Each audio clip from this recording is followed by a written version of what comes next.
जय हिंद दोस्तों। आज हम एक ऐसी प्राकृतिक घटना के बारे में अध्ययन करेंगे जिसका शीर्षक है प्रकाश का परावर्तन, और विज्ञान में इसे हम भौतिक विज्ञान के अंतर्गत अध्ययन करते हैं। अब हम इस शीर्षक के पद को पहले समझने की कोशिश करते हैं। जैसे इसमें दो पद आते हैं, एक आता है आपका प्रकाश। पहले हम प्रकाश को समझेंगे और दूसरा क्या है, परावर्तन।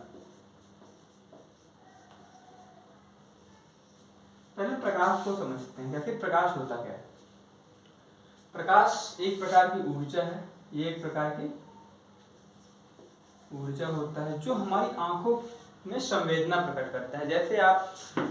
जैसे आप देखें, जब आप सुबह उठेंगे और आप कमल के फूल को देखिए। मान लो आप किसी तालाब को देखते हो, उसमें कमल का फूल खिला हो, तो आप देखेंगे कि कमल का फूल एकदम सुबह सुबह कैसा बहुत ही सुंदर दिखाई पड़ता है। तो वास्तविकता में होता क्या है, जब सूर्य की प्रकाश की किरणें कमल के पुष्प पर गिरती हैं और कमल के पुष्प के पंखुड़ियों से परावर्तित होकर, या कहें कमल के संपूर्ण भाग से परावर्तित होकर हमारी आंखों में जाती हैं, तो वो किरणें हमारी आंखों में संवेदना प्रकट करती हैं, अर्थात संवेदित करती हैं हमारी आंखों को। और ऐसे हमें ये पता चलता है कि उस कमल की स्थिति क्या है। तो प्रकाश एक प्रकार की ऊर्जा है और ये हमारी आंखों में संवेदना प्रकट करता है, या हमारी आंखों की संवेदना। और इसकी अगर हम प्रकृति की बात करें, इसका नेचर क्या है, तो ये कण प्रकृति, कण और तरंग दोनों प्रकृति होते हैं। अब हम बात करेंगे प्रकाश का परावर्तन। तो ये प्रकाश के परावर्तन जो होता है, ये प्रकाश की तरंग प्रकृति के अंतर्गत आता है। अब हम दूसरे शीर्षक के दूसरे पद को जानेंगे, परावर्तन। वैसे आपने देखा होगा ध्वनि का भी परावर्तन होता है, मतलब कहीं ना कहीं कई राशियों का परावर्तन होता है। तो सबसे पहले हम परावर्तन को समझते हैं, फिर हम इसके कॉम्बिनेशन को समझेंगे, पूरे को प्रकाश का परावर्तन। लेकिन सबसे पहले हम इसे समझते हैं परावर्तन। परावर्तन का तात्पर्य होता है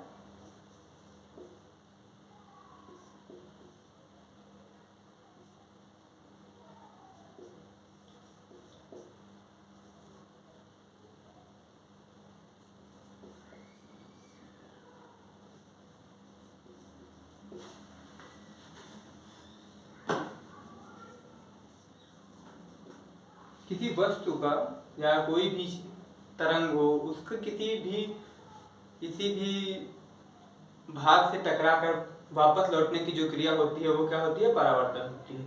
तो हम यहाँ पर बात करेंगे प्रकाश का परावर्तन। तो इससे जाहिर सी बात है कि प्रकाश के परावर्तन में प्रकाश जो है वो किसी भी परावर्तक सतह से टकराकर वापस लौटेगा। अब हम बात करते हैं इसकी डिफिनीशन की। इसकी हम डिफिनीशन की बात करते हैं।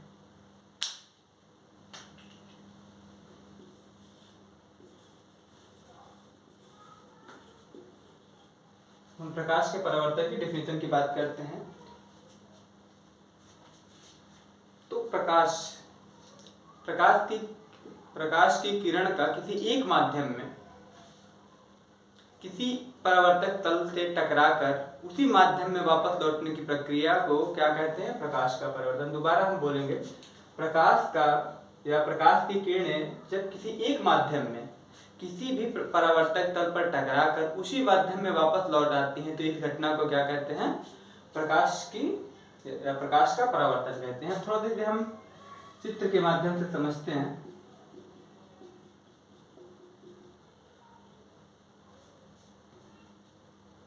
मान लीजिए आपने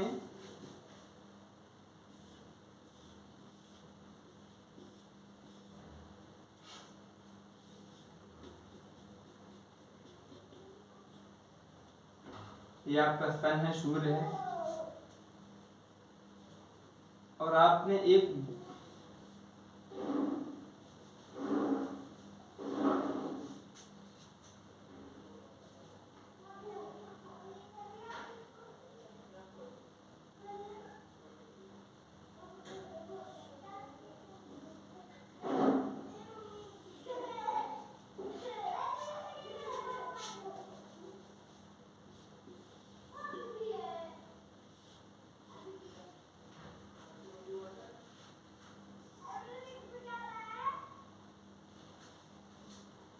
समझते हैं इस ड्राइंग से। देखिए यहाँ पे सूर्य है और सूर्य की किरणें एक ऑब्जेक्ट पर पड़ती हैं। ये एक आपका ऑब्जेक्ट है, कोई भी ऑब्जेक्ट हो सकता है वो। उसके बाद ये किरणें हमारी आंखों की ओर जाती हैं। तो ये जो ऑब्जेक्ट है ये क्या होगा, ये आपका परावर्तक वस्तु हो गई या ऑब्जेक्ट हो गया, या हम कह सकते हैं ये क्या हो गया, परावर्तक तल। तो ये जब ऑब्जेक्ट पर सूर्य की किरणें आती हैं, जब प्रकाश की किरणें आती हैं, तो ये ऑब्जेक्ट क्या करता है, उसे रिफ्लेक्ट कर देता है और वो हमारी आंखों में जाके इस ऑब्जेक्ट की सही स्थिति का हमें अवबोध कराती है कि ये ऑब्जेक्ट कितनी दूर पर है। आप अनुमान लगा लेते हैं कि कोई व्यक्ति हमसे कितनी दूरी पर होगा लगभग। तो ये इसी के द्वारा, जैसे आपकी जब एज ज़्यादा हो जाती है, जब हमारी आंखों की क्षमता कम हो जाती है, तो हमें दिक्कत होता है किसी भी वस्तु की उसकी स्थिति का अनुमान लगाने के लिए। अनुमान तो लगाते हैं लेकिन वास्तविकता में वो अनुमान हम सही नहीं लगा पाते हैं। लेकिन आप जब युवा अवस्था में होते हैं तो वो कहीं ना कहीं बहुत सटीक अनुमान लगाते हैं। तो जो स्थिति होती है वो प्रकाश की किरणों के द्वारा हमारी रेटिना पर उसका जो प्रतिबिंब बनता है उसके आधार पर निर्धारित की जाती है। अब हम बात करते हैं इसके नियम के बारे में, लॉ ऑफ रिफ्लेक्शन। प्रकाश के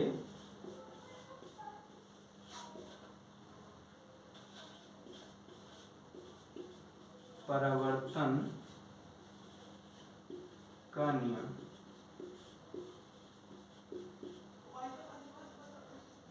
law of reflection of light.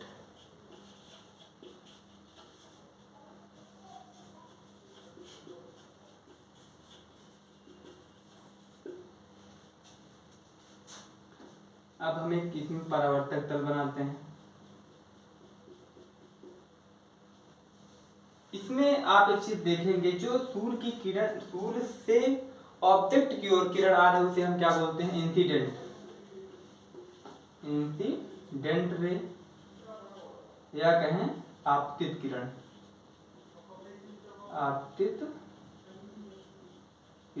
और जो ऑब्जेक्ट से हमारी आंखों की ओर अर्थात ऑब्जेक्ट के द्वारा जो परावर्तित की हुई किरण होती है उसे हम क्या कहते हैं,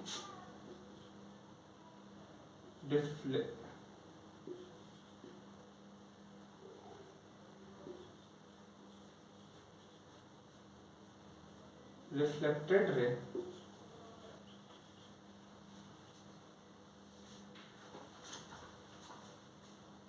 और ये जो ऑब्जेक्ट होता है इसको हम रिफ्लेक्टर बोलते हैं, रिफ्लेक्टर। तो जब किसी परावर्तक, ये आपका क्या है, ये आपका रिफ्लेक्टर है,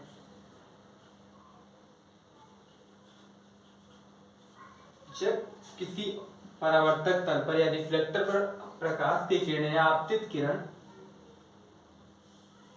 गिरती है, या हम ऐसे कह सकते हैं प्रकाश की जो किरण जब किसी परावर्तक तल से टकराती है तो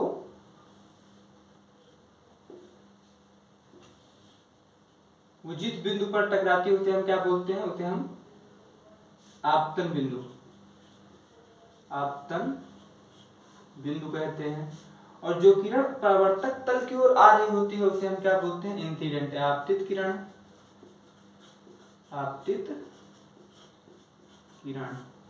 और जो जा रही होती है परावर्तक तल से दूर उसे क्या कहते हैं, परावर्तित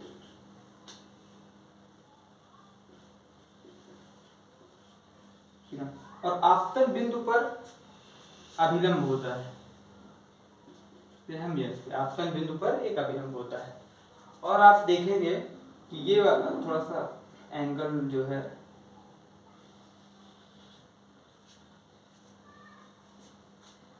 और ये जो कोण बनता है इसे हम क्या कहते हैं, मान लीजिए हमने आई से डिनोट कर दिया और इसे आर से,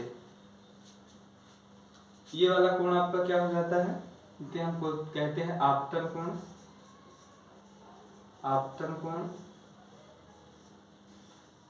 और ये वाला क्या होता है, क्योंकि ये परावर्तित किरण और अभिलंब के बीच में बना है इसलिए हम इसे क्या कहते हैं, परावर्तन कोण। इसमें संभवतः दो नियम होते हैं, जो इसका मेन सिद्धांत है। इसमें दो नियम होते हैं। पहला नियम क्या है कि आपतित किरण, परावर्तित किरण तथा आपतन बिंदु पर अभिलंब, ये तीनों एक ही तल में होते हैं। मतलब incident ray, reflected ray and आपका आपतन बिंदु पर अभिलंब, नॉर्मल जो होता है या अभिलंब कहते हैं, ये तीनों एक ही तल में होते हैं। देखिए आप किस पे है, परावर्तक तल एक ही तल में है।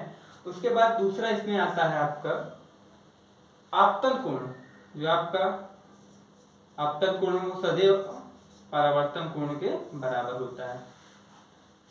प्रकाश के परावर्तन में केवल दो नियम है। पहला क्या है कि आपतित किरण, परावर्तित किरण तथा आपतन बिंदु पर अभिलंब तीनों एक तल में होते हैं, तथा दूसरा आपतन कोण सदैव परावर्तन कोण के बराबर होता है।